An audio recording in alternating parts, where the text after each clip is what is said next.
Fala Brasil, beleza? Tudo tranquilo? Vamos começar mais uma aula de biologia aqui. Professor Pagi, percurso educacional rumo à universidade, beleza? Hoje nós vamos falar sobre classificação dos seres vivos. E dentro da classificação dos seres vivos, existem várias propostas atuais de como ordenar as diferentes espécies e diferentes grupos de seres vivos. Hoje nós vamos discutir uma abordagem mais atual, uma abordagem baseada numa técnica ou numa nova tecnologia que a biologia lançou à mão, que é a biologia molecular. Essa nova abordagem, essa nova proposta, ela divide os seres vivos em 3 grandes domínios. Então, a primeira coisa que a gente tem que fazer é lembrar um pouco como a divisão dos seres vivos é realizada da forma mais tradicional, em cima de categorias taxonômicas chamadas de reinos. Se você consultar a nossa biblioteca, você vai ver algumas aulas minhas explicando como que os seres vivos são divididos em 5 grandes reinos. Esses 5 grandes reinos seriam o reino Monera, o reino das bactérias e dos organismos procariontes.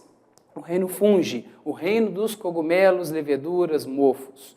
O reino Protista, reino de protozoários e algas. Reino Metáfita, o reino das plantas. E o reino Animalia, o reino dos animais. Beleza? Hoje nós vamos reorganizar esses 5 reinos em 3 grandes domínios. Vem comigo aqui.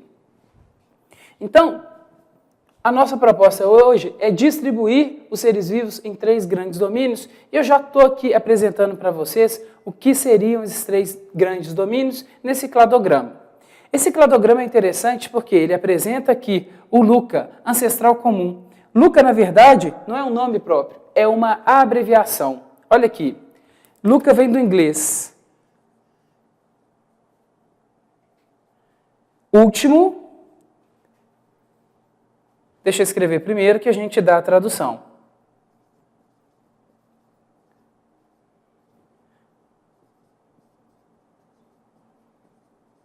Então, Last Universal Common Ancestor é, em português, o último ancestral universal comum. Ou seja, na biologia evolutiva, ou na área da biologia que a gente estuda a origem da vida, nós vamos chamar de LUCA o primeiro organismo que deu origem a todas as outras formas de vida. Beleza? Então temos aqui o organismo ancestral comum a todo mundo. Olha o que a gente está vendo. A primeira grande dicotomia que a gente vai ver nessa proposta de 3 domínios é um domínio que vai ser chamado de bactéria. Tá bom? Esse domínio bactéria, ele tem uma distância evolutiva de outros 2 domínios, o domínio arqueia e o domínio eucária.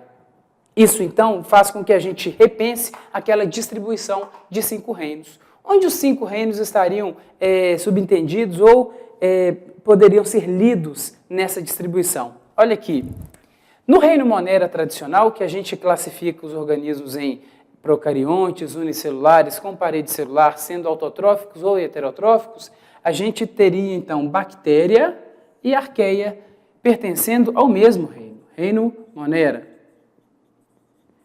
Então, a leitura que você pode fazer é a seguinte: o antigo ou o tradicional reino Monera contempla 2 domínios, o domínio bactéria e o domínio arqueia.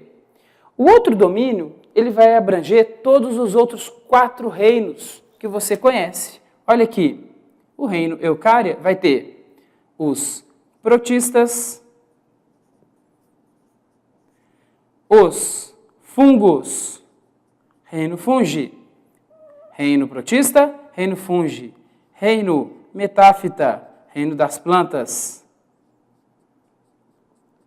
e o reino metazoa, ou reino animalia.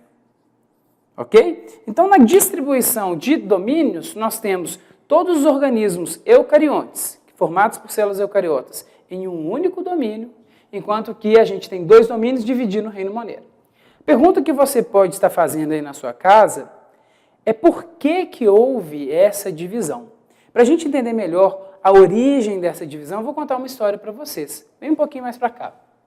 Qual foi o critério utilizado para a divisão entre 3 domínios, bactéria, arqueia e eucária? O critério utilizado foi esse aqui, ó. Análise do RNA ribossômico. RNA-R. Vamos lembrar então o que é RNA o que é RNA ribossômico, lembrar um pouquinho do que é ribossomo, a gente fazer uma ponte legal aí sobre essa parte. Eu desenhei aqui uma célula bem simples, uma célula em que eu coloquei alguns elementos básicos, né, mas eu não tive assim, muita pretensão de completar essa célula com todos os seus componentes. Então percebam só que a gente tem aqui a membrana plasmática, esse espaço aqui dentro seria o citoplasma e a gente teria aqui o material genético. Se fosse uma célula bacteriana, estaria faltando também a parede celular. Mas eu não estou interessado aqui em desenhar célula de bactéria, é só para a gente lembrar dos 3 elementos básicos que toda célula deve ter: material genético, citoplasma e membrana. Lembrando de uma coisa, é no citoplasma que a gente encontra esses pontinhos isolados aqui, que representam organelas conhecidas como ribossomos. Os ribossomos, eles são formados por 2 unidades, tá? Então a gente vai ter os ribossomos procariotos, 70S, e a gente vai ter os ribossomos eucariotos, são os ribossomos 80S. O que significa isso? Isso significa uma unidade de medida que diferencia o tamanho e a densidade dos ribossomos que pertencem a células diferentes. Se a célula é uma célula procariota, o ribossomo ele é um pouquinho mais leve e menor, ribossomo 70S. E se a célula é eucariota, ela vai ter um ribossomo um pouquinho maior e mais pesado, o 80S. Isso aqui, por exemplo, explica por que quando a gente toma um antibiótico, medicamento utilizado para matar bactérias, e se esse antibiótico for inibidor de síntese proteica, ele afeta só as bactérias e não afeta as nossas células, porque ele é específico para o ribossomo 70S, que é o ribossomo bacteriano. Então você toma um remédio inibidor de síntese proteica. Em teoria, esse remédio poderia fazer mal para a sua síntese de proteína, mas como ele é específico para esse tipo de ribossomo, as suas células não são afetadas. Agora, resta um detalhe muito interessante. Existe nas nossas células, então, se eu fosse complementar esse desenho aqui um pouquinho, olha só, existem nas nossas células organelas conhecidas como mitocôndrias. E as mitocôndrias, pela teoria evolutiva da endossimbiose, derivam de células procariotas. Isso indica que elas têm, inclusive, ribossomos próprios. E quando a gente faz a análise desse ribossomo mitocondrial, a gente chega à conclusão que ele é semelhante ao ribossomo de uma bactéria, portanto, 70S também. Você sabe o que isso implica? Isso implica no seguinte: se você toma um antibiótico a longo termo, a longo prazo, que inibe a síntese proteica nas bactérias, você pode atrapalhar nas suas células o funcionamento das suas mitocôndrias. Beleza? Só uma curiosidade. Muito bem, voltemos a falar sobre o ribossomo. Por que o ribossomo? Porque é o ribossomo que carrega na sua estrutura o RNA ribossômico. Veja bem, o ribossomo, formado por 2 subunidades, ele é feito. O material qual constitui o ribossomo são as próprias proteínas e o RNA ribossômico. Percebam aqui que o RNA aqui, ele assume uma função estrutural, ele faz parte de alguma coisa. Qual que é a função de todo ribossomo? Produzir proteínas. A célula, ela depende de proteínas o tempo todo, proteínas estruturais, proteínas funcionais, proteínas que regulam o metabolismo, que aceleram ou lentificam os processos que a célula faz. Então, proteína é a chave da vida, a gente precisa o tempo todo de proteína. Resultado, os ribossomos são as organelas que são encontradas em todos os tipos de célula. Beleza? Muito bem. Esse ribossomo, então, é a fábrica de proteína da célula, ele é feito das próprias proteínas que ele produz e de uma molécula de ácido nucleico conhecida como RNA. O RNA ribossômico, ele é feito igual qualquer outro RNA é feito, a partir da repetição de bases nitrogenadas. Então a gente vai ver no RNA ribossômico letras que representam essas bases nitrogenadas colocadas em sequência. A para adenina, U para uracila, C para citosina e G para guanina. Então, existe, além de uma função estrutural no ribossomo, uma informação genética. Beleza? Ótimo. Lá no início da década de 70, um grupo de pesquisadores resolveu, então, analisar a informação genética por trás do RNA ribossômico de diferentes grupos de seres vivos. E aí eles chegaram a uma conclusão bastante interessante. Vem aqui comigo. Ao analisar o RNA ribossômico de um animal e comparar o RNA ribossômico de uma planta, por exemplo, que pertencem a reinos diferentes, eles encontraram semelhança nesse RNA ribossômico. O RNA ribossômico de plantas e animais é bastante semelhante. Fizeram isso também entre plantas e fungos, entre fungos e animais, entre protistas e animais, protistas e fungos, protistas e plantas, enfim. Quando eles agruparam os organismos eucariontes, eles perceberam uma semelhança bastante grande. O que essa semelhança indica? Essa semelhança indica que todos nós descendemos de um ancestral comum, porque a gente tem um RNA ribossômico muito parecido. Isso explica, então, o surgimento, vem aqui, do domínio eucário. Todos nós aqui temos, olha, aqui um ancestral comum, por conta dessa semelhança do RNA ribossômico. Tranquilo?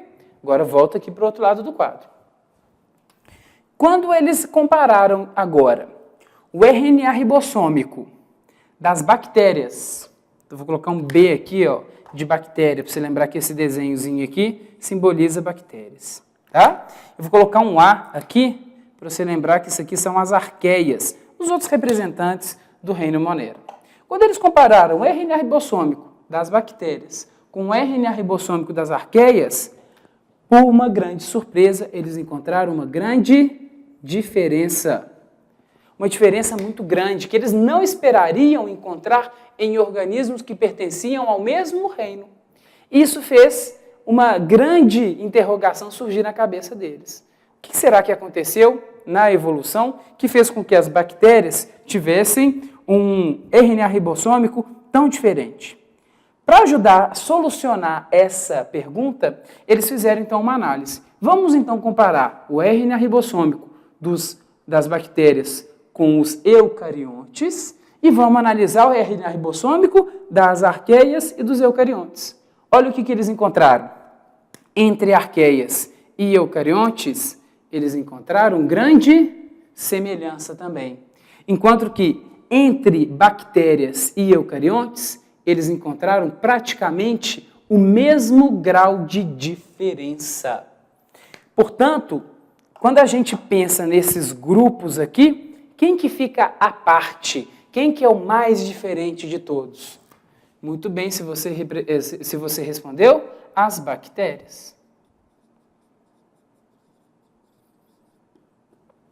Veja bem, as bactérias têm RNA ribossômico bem diferente das arqueias e RNA ribossômico bem diferente dos indivíduos eucariontes. E quando eu analiso o RNA ribossômico dessas arqueias e comparo com os eucariontes, eu encontro uma semelhança maior. Por essa razão, o reino Monera, então, ele foi dividido em dois grandes domínios. E se a gente voltar lá no cladograma, a gente vai perceber isso de uma forma bem tranquila.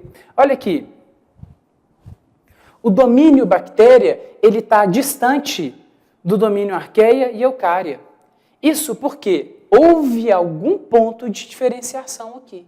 E o ponto de diferenciação é justamente o teor do RNA ribossômico. Então, a gente vai pensar que aqui tem um RNA ribossômico bacteriano, comum às bactérias, e aqui, olha só, vai ter o quê? Um RNA ribossômico ancestral para esses dois grupos. Ou seja, um RNA ribossômico que vai ser comum às arqueias e aos eucariotos. toda árvore filogenética, todo cladograma, ele se baseia em diferenças. O que fez com que o ancestral comum dê origem a uma população que seguisse passos ou trajetórias diferentes, percursos diferentes, foi justamente a aquisição de um RNA diferente. Então, o grupo que tinha um RNA ribossômico semelhante deu origem às bactérias. O outro grupo que tinha um RNA ribossômico diferente daquele primeiro foi o grupo ancestral às arqueias e aos eucários. E aí a pergunta que fecha para a gente poder entender por que a formação de um terceiro domínio, já que a gente tem uma diferença tão significativa entre bactéria e arqueia. Isso já dividiu a natureza em dois grandes grupos. Por que a gente tem um terceiro grupo? Porque além de arqueia, por que a gente não está dentro do domínio arqueia? Por uma resposta muito simples. Qual que é o tipo de célula que a gente encontra nas arqueias? É a célula procariota. Então os organismos aqui são procariotos, assim como as bactérias. Procariotos. E nós? Então percebam que a gente acumulou uma outra diferença. A primeira diferença que surge, todo mundo é procarioto, mas apresenta um RNA diferente. Segunda diferença que surge e que faz com que a gente fique sozinho num domínio. Sozinho não, né? Protistas, fungos, animais e plantas. Aqui a célula é procariota, aqui a célula é procariota, mas aqui a célula não é procariota. Olha o nome, eucária. O que isso faz te lembrar? Célula eucariota. Então aqui no eucária todos somos eucariotos. Então, Brasil, é isso. A divisão atual em 3 domínios, na verdade, ela contempla uma subdivisão do reino Monera. O reino Monera agora é dividido em 2 grandes domínios, bactéria e arqueia. E os outros 4 reinos tradicionais que a gente estuda estão todos concentrados no reino eucário. Espero que tenha sido tranquilo para você entender essa nova abordagem. É importante que você saiba da existência dessa nova abordagem, porque cada vez mais os vestibulares têm cobrado isso aí de você. Beleza? Obrigado e até a próxima semana. Tchau!